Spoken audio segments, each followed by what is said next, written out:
Every day I walk out of my door, I'm like, Nathan, we live here. Like, we live here. People pay millions for this view. My lawn is like a infinity lawn. It just like falls over and then it's just mountains. It's so beautiful. One of my teachers in school told me that we should do the work that lies nearest and wait for the providence of God. My name is Ceri Johnson. I grew up on a dairy farm, you could say, on the bluffs overlooking the Mississippi. So we grew up in Wisconsin. The farm is in Wisconsin.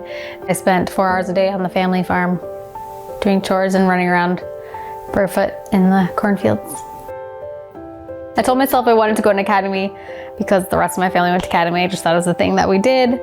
But I wanted to go to school that had either sign language, gymnastics, or an orchestra program. Found out a friend that I would see like once a year was playing the clarinet at a school in Canada. And he was kind of a punk, you know? Punk kid playing the clarinet. I was like, what? This does not make sense. Yeah, found out he went to school that had an orchestra. So I was like, cool, I want to go. Here I am. So Fountainview gave me a relationship with God. I always wanted one, but I guess it gave me more practical tools and it gave me that experience of a relationship with Him, and I wanted to give that back.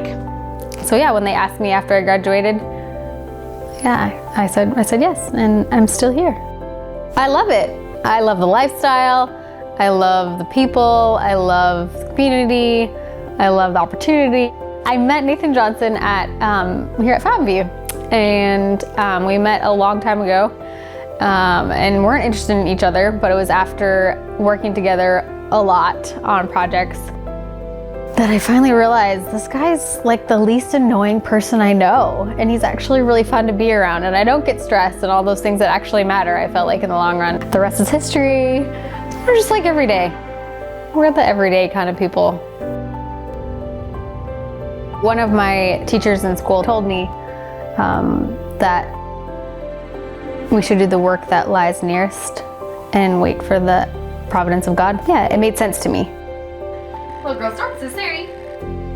I think just seeing the talents that you have and how they're used and appreciated, that's confidence that God wants you in that spot.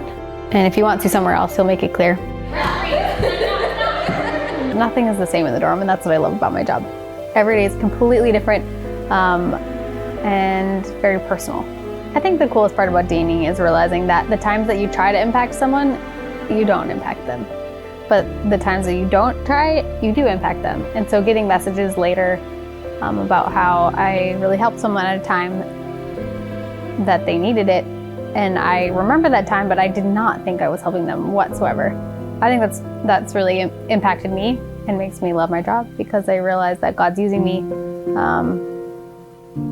in ways that I guess just don't expect. I was sitting in the office and I was cleaning out one of the cupboards, and I had found the tools that you use to fix eyeglasses. So like the tiny little screwdriver and the little screws. I don't know, just looking at it, holding it while I was talking to someone, kind of cleaning. And somebody walks in, and they had been praying about fixing their glasses and needing a screwdriver and stuff. And so they talked to their friend, and their friend had prayed with them, and then they sent them to me, or to the office. And I happened to have one in my hand when they walked in. I didn't even know that we had this little kit to fix glasses. It just had stumbled upon it at the exact same time. So if she'd come in 20 minutes earlier or 10 minutes earlier and asked for it, I'd have been like, nope, we don't have one of those. But because I had just found it because I happened to be cleaning.